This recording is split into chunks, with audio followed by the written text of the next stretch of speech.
इस वीडियो में हम देखेंगे नॉर्मल फॉर्म्स या फिर कैनोनिकल फॉर्म्स, दोनों सेम ही है। ये क्यों यूज़ होता है? Sometimes we can not use the truth table for checking the propositions if variable are more in the numbers. यानी अगर हमारे पास 3 नंबर है, 3 नंबर तक हम ट्रूथ टेबल बना सकते हैं, फिर उससे ज़्यादा के लिए फिर वो बहुत कॉम्प्लिकेटेड हो जाएगा। तो फिर हम क्या यूज़ करेंगे उसके लिए? Normal forms. और उसके दो टाइप है, DNF और CNF। DNF क्या है? डिसजंक्टिव नॉर्मल फॉर्म्स, और CNF क्या है? Conjunctive normal forms. ये आपने एक तरह से कहीं ना कहीं पढ़ा ही होगा, जो आपने उसका नाम सुना होगा, सम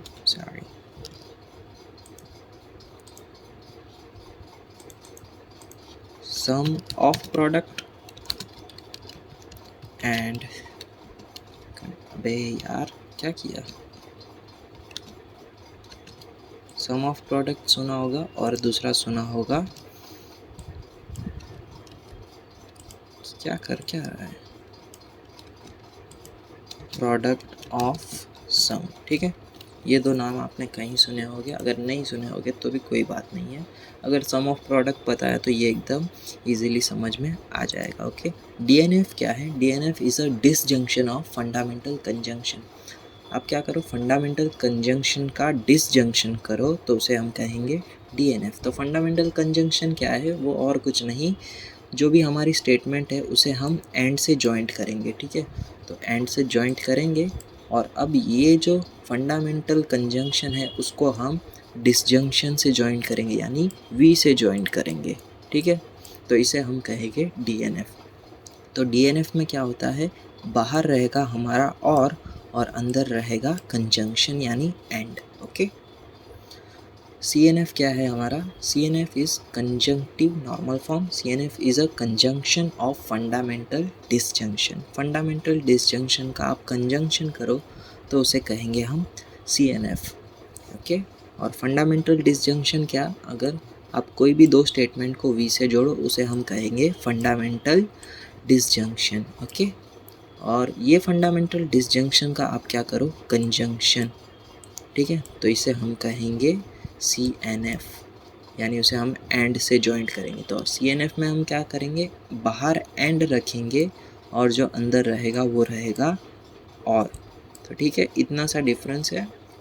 DNF में क्या हो रहा है कि बाहर और है और अंदर एंड है, यानी जो DNF है, यानी जैसे भी यहाँ पर भी D है तो वो बाहर रहेगा, C है तो फिर ये बाहर रहेगा। D इंडिकेट करता है डिसजंक्शन, C इंडिकेट करता है कंजंक्शन, और CNF में रहेगा बाहर एंड और अंदर रहेगा उसका अपोजिट। ओके, एग्जाम्पल्स देखते हैं। Obtain the CNF of the below statement.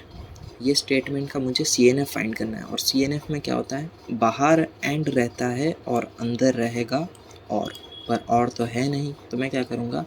इसको कन्वर्ट करना होगा कुछ भी करके।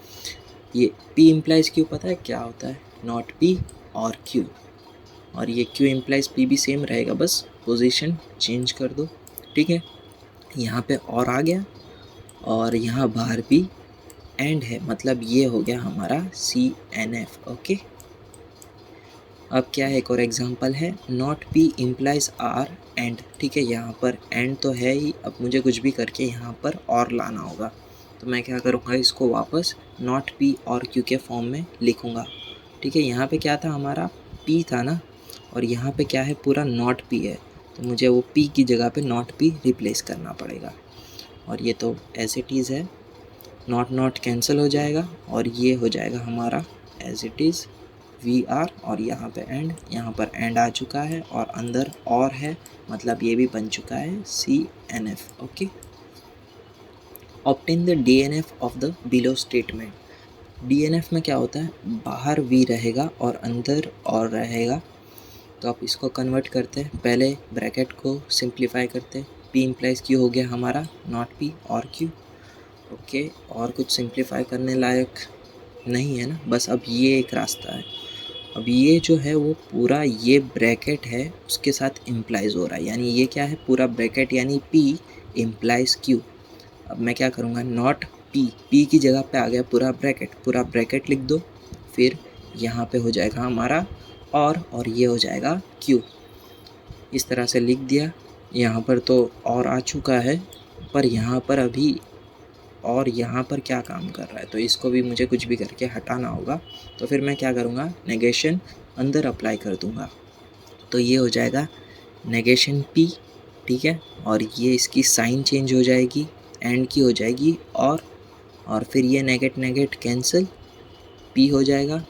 ये नेगेट अंदर जाएगा यानी V हो जाएगा एंड, और ये नेगेट Q से आएगा तो यहाँ पे आएगा एक और नेगेट Q। ओके, यहाँ पे नेगेट Q आएगा और फिर ये तो एज इट इज़, ठीक है। DNF में क्या था, बाहर एंड अंदर, सॉरी बाहर और अंदर and, hence it is a DNF। Okay, truth table से हम CNF और DNF कैसे फाइंड करेंगे, पहले CNF देखते हैं। CNF फाइंड करने के लिए हमें क्या करना होगा, फाइनल कॉलम में हमें F देखना होगा जो ये दो पोजीशंस पे है, ठीक है।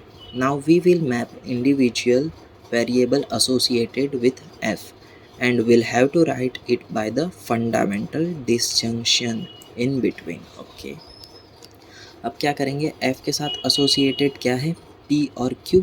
अगर हमारा T आता है तो हम P को एज अ P लिखेंगे, और अगर फॉल्स आता है तो उसको एज अ नॉट P लिखेंगे, ठीक है। तो पहले देखते हैं इसके लिए, यहाँ पे क्या है, P और T यानी ओनली P आएगा। CNF फाइंड कर रहे हैं ना हम, बाहर एंड अंदर आएगा और और ये वाला और, ओके। इसके लिए यहाँ पे लिखेंगे आप और यहाँ पे Q है फॉल्स यानी नॉट P, और ये तो एंड। फिर अब इसके लिए देखते हैं, इसमें क्या है, P फॉल्स है यानी नॉट P, और ये और यहाँ पर भी, और यहाँ पर है हमारा QT तो यानी आएगा Q। ओके, अब DNF के लिए देखते हैं। DNF में क्या करना है हमें, यहाँ पर फाइनल वैल्यूज़ कॉलम में हमें T देखना है और CNF में हमें फॉल्स देखना है। ओके, यहाँ पे हमें T देखना होगा। T कहाँ पर है, एक तो यहाँ पर है, यहीं पर, और एक यहाँ पर है। Okay, now we will map the individual variables with T and fundamental conjunction in between them. अब क्या करेंगे हम, इसका जो भी T के एसोसिएटेड जो भी वेरिएबल्स है वो लिखेंगे। पहले लिख दिया हमने P क्योंकि T है।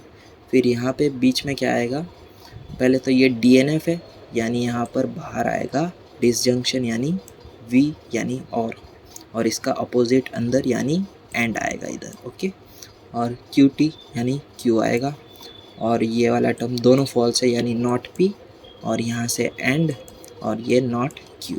ओके, इतना हो गया। अब अगर हाँ क्या था,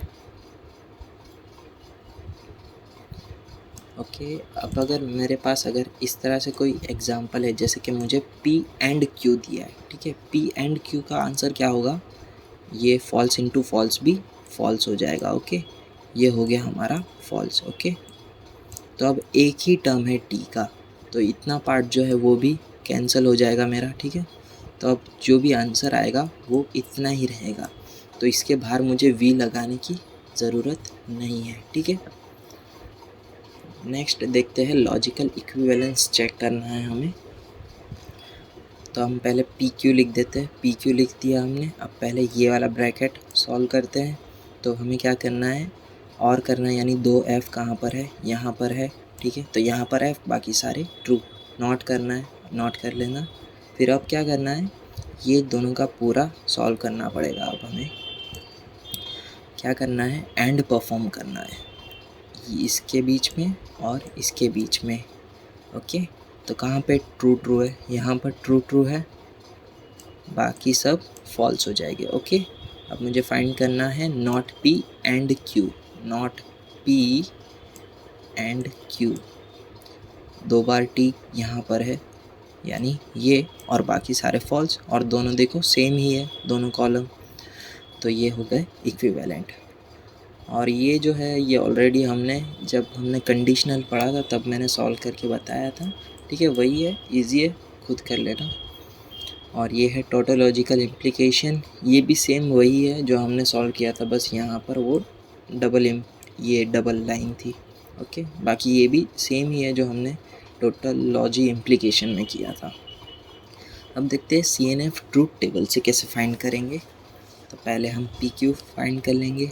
ओके, PQ फाइंड कर लिया, फिर इसका एंड और फाइंड करना है, फिर उसका अल्टर कर देना। ओके, और अभी क्या रह गया, ये दोनों के बीच में बाय कंडीशनल करना है ना, पहले ये भी फाइंड कर लेंगे हम। ओके, ये दोनों अलग अलग वैल्यू है, बाय कंडीशनल परफॉर्म करना है ना, और ये दोनों वैल्यू सेम है इसके लिए ट्रू, और ये दोनों वैल्यू सेम है इसके लिए ट्रू, ट्रू और फॉल्स, फॉल्स, और ऊपर वाला भी फॉल्स। ठीक है, ये दोनों फॉल्स है, तो मुझे ये और इस पर मुझे कुछ भी कंसीडर करना पड़ेगा अभी for CNF considering F values. Okay, तो अब हम क्या करेंगे, दो वेरिएबल से इतने, अब मुझे लिखना होगा TT और FF, यानी PQ लिख देता हूँ, फिर मैं नॉट P नॉट Q लिख देता हूँ, और क्या फाइंड करना है, CNF बाहर कंजंक्शन यानी एंड, और अंदर लिख दूंगा उसका ऑपोजिट यानी और। ओके, DNF फाइंड करना है मुझे ये टेबल के लिए। P इम्प्लाइज Q क्या होगा, ये वाला फॉल्स बाकी सारे ट्रू, Q इम्प्लाइज P यानी ये वाला टर्म्स फॉल होगा, इसके लिए ये ट्रू है। ठीक है, ये ट्रू है, ट्रू इस तरह से लिख दिया है कि ना ट्रू दिख रहा है ना फॉल्स। ओके, तो ये दोनों फॉल्स हो गए। अब क्या करना है, इनके बीच में मुझे एंड परफॉर्म करना है, यानी दो बार T ये है, दो बार T ये है, T आया, T को कंसीडर करूँगा, यानी ये दोनों टर्म को मैं कंसीडर करूँगा। ओके, तो अब मैं लिख दूँगा, पहले तो दोनों T है और दोनों फॉल्स है, PQ, और दोनों फॉल्स के लिए नॉट P नॉट Q। क्या फाइंड करना है, DNF यानी डिसजंक्शन यानी और उसका अंदर अपोजिट यानी एंड। ओके, ये लास्ट क्वेश्चन है हमारा, find the CNF DNF following without using truth table. Truth table का यूज़ किए बिना हमें फाइंड करना है, यानी यही मेथड हमें फॉलो करनी पड़ेगी। डिसजंक्शन पहले क्या आएगा हमारा, यहाँ पर एंड दिया गया है, और अगर मैं यहाँ पर V ला दूँ यानी और ला दूँ तो ये बन जाएगा मेरा CNF। तो पहले हम इसको नॉट P और Q के फॉर्म में कन्वर्ट कर देंगे, तो ये बन गया हमारा CNF। ओके, अब क्या करूँगा मैं, ये नॉट P जो है वो पूरे ये टर्म के साथ एंड करूँगा। ठीक है, और फिर ये वाला जो और है वो यहाँ पर बाहर आ जाएगा, और फिर Q भी पूरा ये टर्म के साथ एंड होगा। ओके, इतना हो गया। अब क्या करेंगे, अब वापस नॉट P जो है वो इसके साथ मल्टीप्लाई होगा, फिर इसके साथ मल्टीप्लाई होगा, तो इसके बीच में भी V आ जाएगा, फिर Q इसके साथ मल्टीप्लाई होगा, फिर उसके बाद वापस यहाँ पे V आ जाएगा, फिर उसके बाद ये P से मल्टीप्लाई हो जाएगा। ओके, तो ये हो गया not P and not Q, not P and P not Q and not Q। और ठीक है, इसमें देखने वाली बात क्या है, ये जो नॉट P और P है और Q और नॉट Q है, ये क्या हो जाएगी हमारे फॉल्स, Q फॉल्स हो जाएगी अगर मैं P लेता हूँ, और अगर वो ट्रू है तो नॉट P क्या होगा, फॉल्स है ना। और उसके बीच में मुझे क्या परफॉर्म करना है, एंड परफॉर्म करूँगा तो क्या आएगा, फॉल्स ही आएगा ना, कुछ भी अगर मैं दोनों का ऑपोजिट ही आएगा, और दोनों का ऑपोजिट का मल्टीप्लिकेशन भी F ही आएगा, इसके लिए हमने F लिख दिया। ओके, F आ गया, सेम Q के लिए भी अप्लाई होगा, तो ये भी F आ गया।